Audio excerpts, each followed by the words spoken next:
ஆர்வத்தை ஆரவாரத்தை காணுகிற நேரத்தில் ஒன்றை என்னால் உறுதியோடு கூறிட முடியும். நிச்சயமாய் உறுதியாய் நடைபெறவிருக்கக்கூடிய நாடாளுமன்ற தேர்தலில் நம்முடைய உதய சூரியன் உதிக்கத்தான் போகிறான் என்பதற்கு ஒரு அடையாளமாக சாட்சியமாக இந்த காட்சி அமைந்திருக்கிறது என்று சொன்னால் நிச்சயம் அது மிகையாகாது. அந்த உணர்வோடு திறந்து வைக்கக்கூடிய உங்களிடத்தில் என்னுடைய அன்பான வேண்டுகோள்,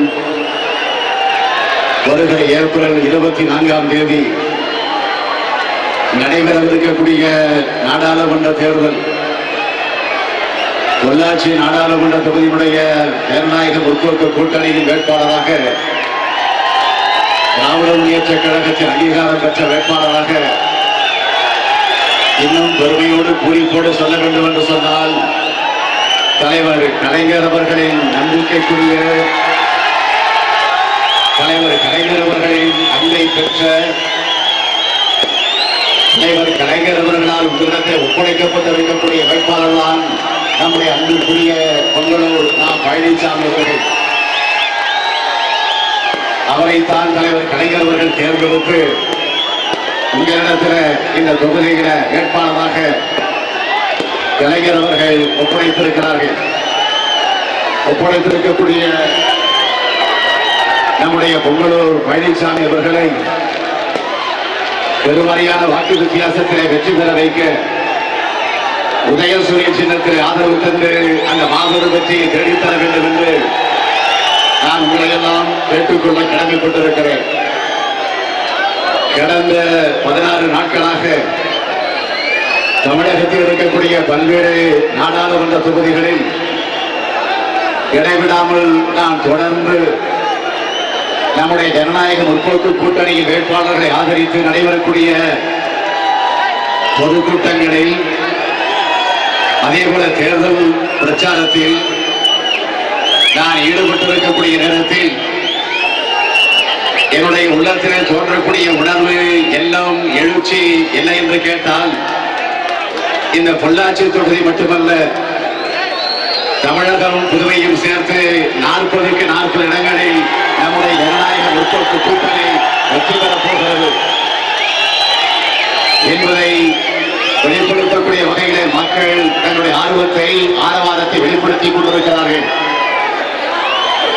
நான் உங்களை தேடி நாடி வந்திருக்கிறேன் என்று சொன்னால் ஏதோ ஹெலிகாப்டர்களை பறந்து இந்த இடத்திற்கு நான் வந்து சேர்ந்துடலாம். எப்படி வந்து சேர்ந்தோம் என்பது உங்களுக்கு தெரியும். அம்மையார் ஜெயலலிதா அவர்களை பொறுத்த வரையில அவர் மக்களை பார்க்க அஞ்சி நடுங்கி, ஏற்கனவே தமிழ்நாட்டிலே பல அமைச்சர்கள் பல தொகுதிகளுக்குள்ளே செல்ல முடியல, ஆளுங்கட்சியுடைய வேட்பாளர்கள் பல பகுதிகளுக்கு செல்ல முடியல. காரணம், 3 ஆண்டு காலமாக ஜெயலலிதா ஆட்சிகளே மக்களுக்கு எந்த பணியும் எந்த திட்டமும் நடைபெறவில்லை என்பதை எதிர்க்கக்கூடிய வகையிலே மக்கள் அவர்களை விரட்டிக் கொண்டிருக்கிறார்கள். அதனால்தான் என்னவோ தெரியல, அம்மையார் ஜெயலலிதா அவர்கள் மக்களை சந்திக்க பயந்து இப்பொழுது மேலே பறந்து வந்து கொண்டிருக்கிறார். ஹெலிகாப்டரை பறந்து வந்து கொண்டிருக்கிறாரே தவிர மக்களை பார்க்க அஞ்சுகிறார். ஆனால் மக்களை பார்க்க அஞ்சுகிற ஜெயலலிதா யானையை மாத்திரம் பார்க்க சொல்லுகிறார். யானையை பார்த்த கதை உங்களுக்கு தெரியும். அவர் தேடி சென்றார், யானை இருக்கக்கூடிய இடத்திற்கு தேடி சென்றார். தேடி சென்ற நேரத்தில் ஒரு யானை அம்மையார் ஜெயலலிதா அவர்களை முட்டி மோதி இருக்கிறது. முட்டி மோதி இருக்கிறது என்று சொன்னால், மக்களை பார்க்காத நீங்கள் என்னை பார்க்க வேண்டிய அவசியம் என்ன என்ற அந்த உணர்வோடு முட்டி மோதி இருக்கிறது. யானைக்கு 5 அறிவு, 5 அறிவு கொண்டிருக்கக்கூடிய யானை முட்டுகிறது. 6 அறிவு நமக்கு 6 அறிவு இருக்கிறது. 6 அறிவு கொண்டிருக்கக்கூடிய நான்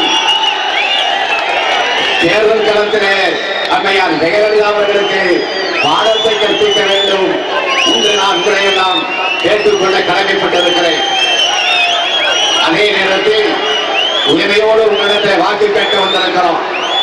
உரிமையோடு என்று சொல்வதற்கு என்ன காரணம் என்று கேட்டால், 5 முறை தமிழ்நாட்டில் தலைவர் கலைஞர் தலைமையில முதலமைச்சராக 5 முறை பொறுப்பேற்று ஆட்சி நடத்தி இருக்கிறார்.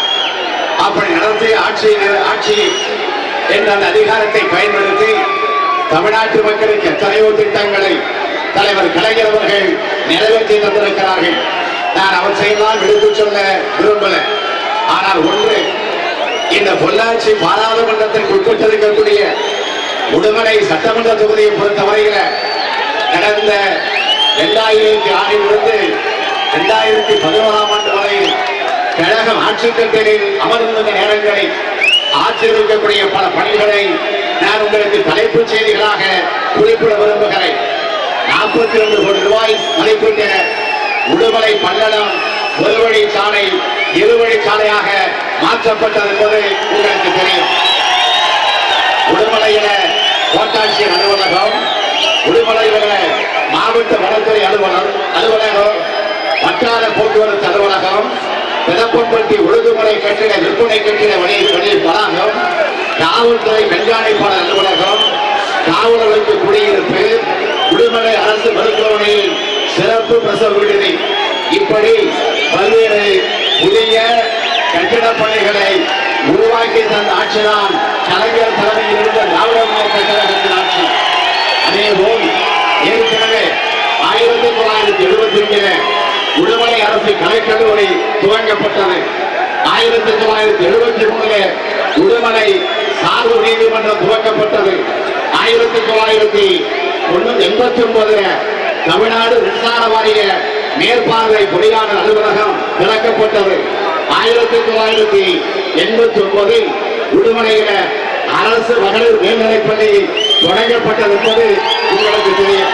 இவைகளெல்லாம் கழக அரசு கலைஞர் ஆட்சி பொறுப்பில் இருந்த போது நான் கேட்கிறேன், அம்மையார் ஜெயலலிதா அவர்களே, மாண்புமிகு முதலமைச்சர் அவர்களே, நீங்கள் ஊராக சுற்றுப்பயணம் நடத்துகிறீர்களே, பிரச்சார நிகழ்ச்சிக்கு செல்லுகிறீர்களே, இதுபோல் உங்க ஆட்சியில என்னென்ன திட்டங்களை நிறைவேற்றி இருக்கிறோம் என்று புள்ளி விவரத்தோடு ஆதாரத்தோடு எடுத்து சொல்லக்கூடிய ஆற்றல், அந்த தகுதி, அந்த தெம்பு, அந்த தியானி அவர்களுக்கு கிடையாது.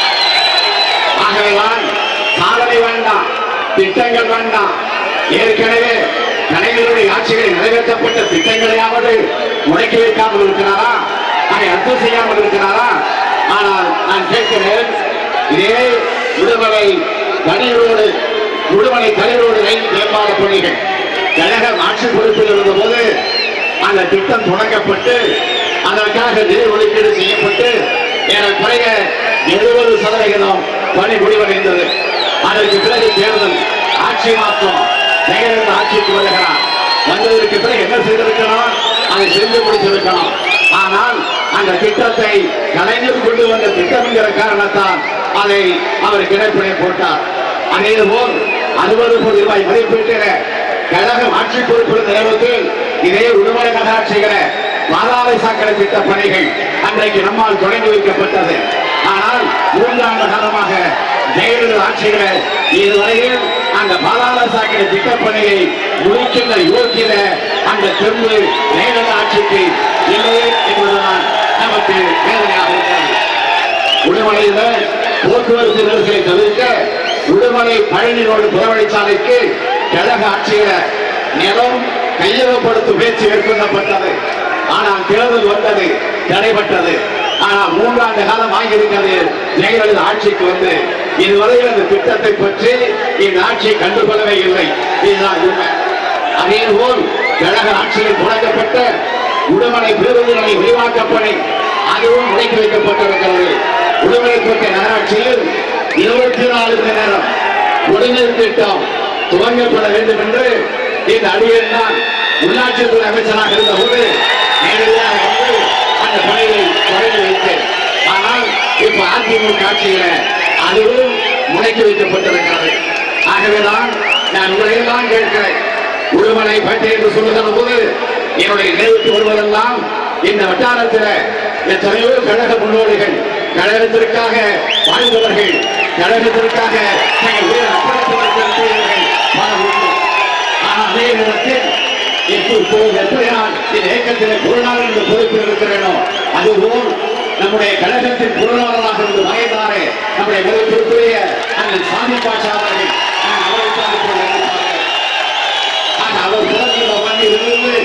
இதையெல்லாம் நான் விரும்பி வேண்டி கேட்கிறேன்.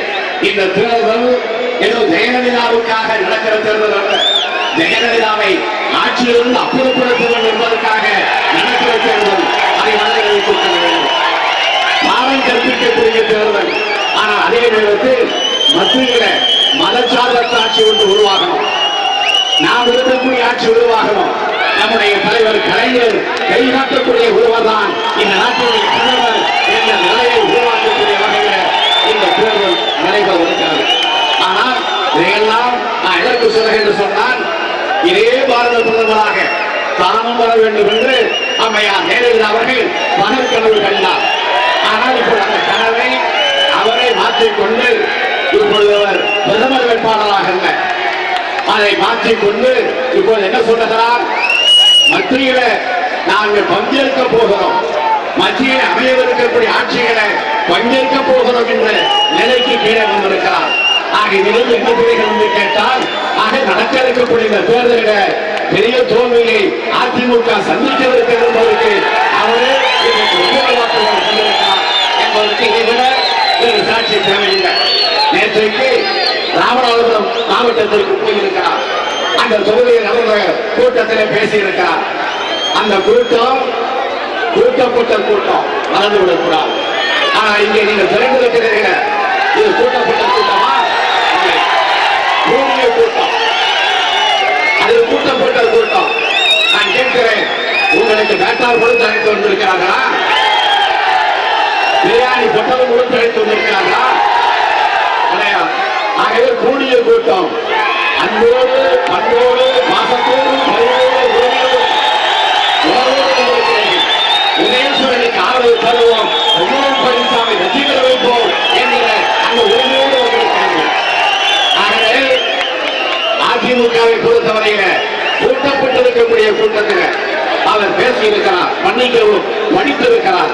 அவர் பேசியதில்லை, படிக்கிறார். என்ன படிக்கிறார் தெரியுமா? சேது சமுத்திர திட்டத்தை பற்றி. சேது சமுத்திர திட்டம் என்பது அண்ணா கண்ட கனவு.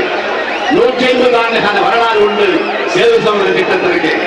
அந்த சேது சமுத்திர திட்டத்தால் ஏதோ தென்பகுதியில் இருக்கக்கூடிய மக்களுக்கு மட்டுமல்ல, ஒட்டுமொத்த தமிழ்நாட்டிற்கு பெருமை சேர்க்கக்கூடிய திட்டம். நான் இன்னும் சொல்கிறேன், தமிழ்நாட்டிற்கு மட்டுமல்ல, இந்திய திருநாட்டிற்கு பெருமை சேர்க்கக்கூடிய திட்டம், பொருளாதார வளர்ச்சிக்குரிய திட்டம் சேது சமுத்திர திட்டம். ஆனால் அந்த திட்டத்தை பற்றி ஜெயலலிதா பேசுகிறார். என்ன பேசுகிறார்? தென் தமிழகம் எந்த விதத்திலும் வளர்ச்சி அடையாதான், மாறாக மீனவர்களின் வாழ்வாதாரம் தான் பாதிக்கப்படும், சுற்றுச்சூழல் பாதிப்பு ஏற்படும். எனவேதான் அதிமுக அரசு இதற்கு எதிர்ப்பு தெரிவித்து வருகிறது என்று ஜெயலலிதா நேற்றைக்கு ராமநாதபுரத்தில் பேசி, அந்த பேச்சு இன்று காலை பத்திரிகையில் வந்திருக்கிறது. நான் கேட்கிறேன், இதே ஜெயலலிதா 1991 நடைபெற்ற சட்டமன்ற தேர்தல், அதற்கு பிறகு நடந்த 2001 ஆண்டு நடைபெற்ற சட்டமன்ற தேர்தல், அதற்கு பிறகு 2004 ஆண்டு நடைபெற்ற நாடாளுமன்ற தேர்தல், இந்த தேர்தல்களில் அந்த கட்சியின் சார்பில் அதிமுகவின் சார்பில் ஜெயலலிதாவை முன்னின்று தயாரித்த தேர்தல் அறிக்கை. அந்த தேர்தல் அறிக்கையில் சேது சமுத்திர திட்டம் தேவை என்று அவர்களுடைய வாக்குறுதியாக உறுதிமொழியாக தேர்தல் அறிக்கையில் குறிப்பிடப்பட்டிருக்கிறது. நான் ஏதோ வாய் கொடுத்ததோ மாங்காய் கொடுத்ததோ பேச விரும்பல, கையில் ஆதாரத்தை கையில் வைத்துக் கொண்டு பேசுகிறேன். ஏனென்றால் எதையும் புலிகோரத்தோடு ஆதாரத்தோடு பேச வேண்டும் என்று எங்களை வளர்த்திருக்கக்கூடிய தலைவர் கலைஞர் அவர்கள் எங்களை உருவாக்கி 2004 ஆண்டு நடைபெற்ற நாடாளுமன்ற தேர்தலில் அதிமுகவுடைய தேர்தல் அறிக்கையில் அவர் என்ன குறிப்பிட்டார் என்றால், தமிழகத்தின் பொருளாதார வளர்ச்சியிலும் நாட்டின் ஒட்டுமொத்த தொழில் மேம்பாட்டிலும் முக்கிய பங்காற்றிருக்கும் சேது சமுத்திர திட்டத்தை நிறைவேற்ற உரிய நடவடிக்கை எடுக்க மத்திய ஆட்சியில்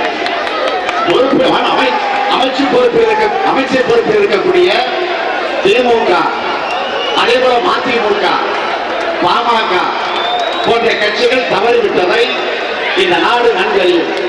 குறிப்பிட்ட கால வரைக்கும் இந்த திட்டம் நிறைவேற்றிட மைய அரசை அதிமுக வலியுறுத்தும் என்று சொன்னவர் ஜெயலலிதா 2004.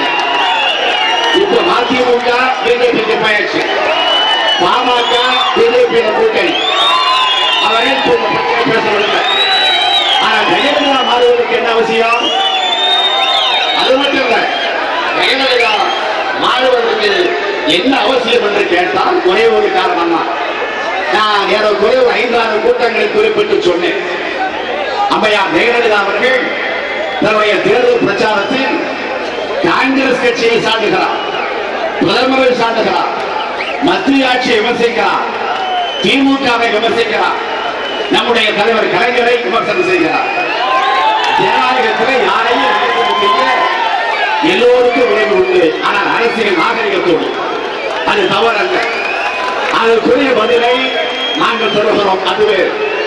ஆனால் காங்கிரஸை விமர்சிக்கிற ஜெயலலிதா, மத்திய ஆட்சியை விமர்சிக்கிற ஜெயலலிதா, திமுகவை கலைஞர் விமர்சிக்கிற ஜெயலலிதா, இதனால் வரையில பாரதிய ஜனதா கட்சியை விமர்சித்து பேசியிருந்தா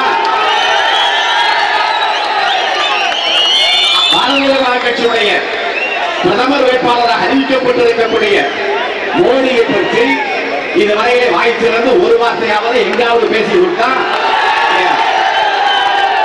என்ன தெரிகிறது?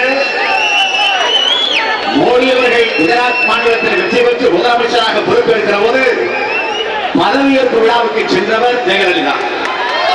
அதேபோல் ஜெயலலிதா 2011 வெற்றி பெற்று முதலமைச்சராக பொறுப்பேற்ற போது அம்மையாருடைய பதவியேற்பு விழாவுக்கு வந்தவர் குஜராத் மாநிலத்துடைய முதலமைச்சராக இப்போ இருக்கக்கூடிய. ஆக இதிலிருந்து என்ன தெரிகிறது? ஆக பாரதிய ஜனதா கட்சி சேது சமுதிர திட்டத்தை எதிர்க்கிறது. ஆக எதிர்க்க பாரதிய ஜனதா கட்சிக்கு வக்காலத்து வாங்கக்கூடிய வகையில தேர்தல் அறிக்கையில 3 முறை நடந்திருக்கக்கூடிய தேர்தல் அறிக்கையில உறுதிமொழி தந்த ஜெயலலிதா இப்பொழுது பின்வாங்க வேண்டிய அவசியம் என்னவென்று கேட்டால், இங்கேதான் நாங்கள் சந்தேகப்படுகிறோம், பிஜேபிக்கும் ஏடிஎம்கேவுக்கும் நல்ல தொடர்பு இருக்கிறது. இதை நல்ல தொடர்பு வெளிப்படையான தொழிலை வந்தாச்சு. இதுவரை மறுக்கலையே, இதுவரை நான் கேட்ட கேள்விக்கு அம்மையார் ஜெயலலிதா அவர்கள் வாய் திறக்கலையே. ஆகியதில் என்ன தெரிகிறது? மௌனம் சம்மதத்திற்கு அறிவு என்று சொல்வாங்க. அதுதான் இன்றைக்கு ஜெயலலிதாவுடைய முறையாக நாங்கள் எடுத்துக் கொண்டிருக்கிறோம். அது மட்டும் இல்ல, இதே அம்மையார் ஜெயலலிதா அவர்கள் மதுரையில 2 நாட்களுக்கு முன்பு மதுரையில் நடந்த பொதுக்கூட்டம், அந்த பொதுக்கூட்டத்தில் பேசுகிறார். பிரச்சாரத்தில் பேசுவது என்ன சொன்னார் தெரியுமா? மின்சாரத்தை பற்றி சொல்லுகிறார்.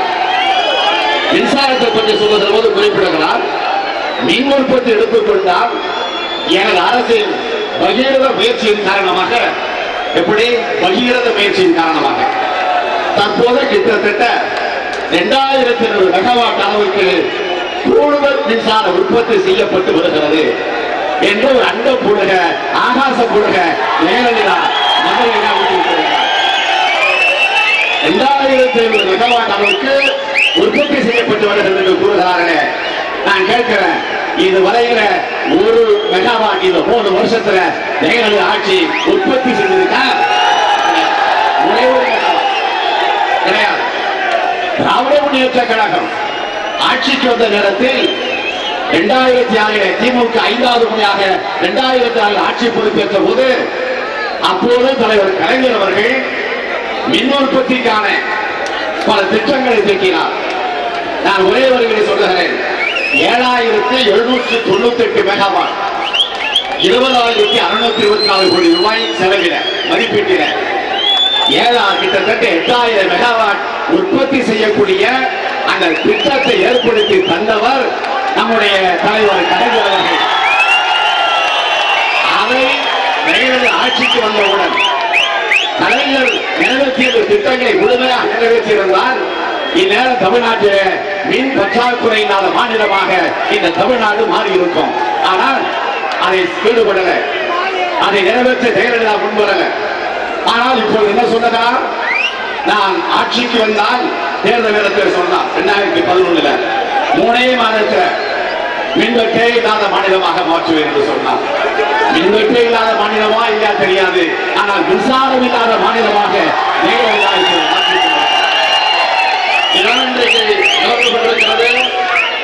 அது மட்டும் இல்ல. நேற்றைக்கு நான் திருப்பூர் நாடாளுமன்ற தொகுதியில பிரச்சாரத்திற்காக சென்று வந்தேன். அங்க இருக்கக்கூடிய என்னுடைய நிர்வாகிகள், பல தோழர்கள், ஏற்கனவே நான் அமைச்சராக இருந்த போது பல தொழிலதிபர்கள் என்னோடு பழகிய அந்த பாசத்தின் அடிப்படையில் வந்து பார்த்தார்கள். வேலையோடு சொன்னார்கள், காற்றாலைகள் மூலமாக நாங்கள் மின்சாரத்தை உற்பத்தி செய்கிறோம். ஆனால் இன்றைக்கு இருக்கக்கூடிய ஆட்சி, ஜெயலலிதா ஆட்சி, அதை கூட வாங்க மறுக்கிறது. ஆதாரத்தோடு புள்ளி விவரத்தோடு சொல்லுகிறேன். இன்றைக்கு காற்றாலை மூலமாக உற்பத்தி செய்யக்கூடிய உற்பத்தியாளர்கள் 3 ரூபாய் 15 காசுக்கு அரசுக்கு விற்க தயாராக இருக்கிறார்கள். நன்றாக கவனிக்கணும். காற்றாலை மூலமாக உற்பத்தி செய்யக்கூடிய மின்சாரத்தை 3 ரூபாய் 15 காசுக்கு விற்க தயாராக இருக்கிறார்கள். ஆனால் ஜெயலலிதா அரசு அதை மறுத்துவிட்டு ஆந்திர மாநிலத்தில் வேறு சில மாநிலங்களில் இருந்து 6 ரூபாய் 50 காசுக்கு அதை வாங்குகிறது என்று சொன்னால் என்ன காரணம்? ஆக நான் இங்கேதான் சந்தேகப்படுகிறோம். இங்கே பகிரமாக இந்த ஆட்சிக்கிற காற்றாலை மூலமாக வாங்கக்கூடிய அந்த மின்சாரத்தில் பயங்கர ஊழல் நடந்திருக்கிறது, முறைகேடு நடந்திருக்கிறது. ஆகவே கமிஷன் பெறுவதற்காக இந்த முயற்சியில் ஈடுபட்டிருக்கிறார். இதுதான் எங்களுடைய குற்றச்சாட்டு.